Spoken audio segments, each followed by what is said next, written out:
Hi, I'm Mark. And I'm Valerie, and we're at my home. So today we're going to take a first look at the new Apple TV 4K. Ooh, that's pretty neat. All right, so what came in the box? So it came in the box a new remote. We're really excited about the new Apple TV remote. And the lightning cable. Well, this is the charge cable. It doesn't come like that. Let's take that out. Take that off. But what's important here is it does not come with a USB power brick. So unless you have a power brick, you're going to have to get one. But I bet you all have one. I'm sure you have one. Anyway, the new remote is pretty neat. It's got some extra buttons on it, and we're looking forward to testing that out. And here is the new Apple TV box. It's 4K. It's 4K. So if you have a 4K TV, this is the one you want to get.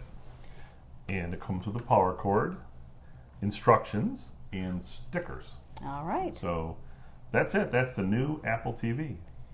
That's the new Apple TV. So we're going to go off and install it, and we'll come back and do a full review. Thank you. Thank you.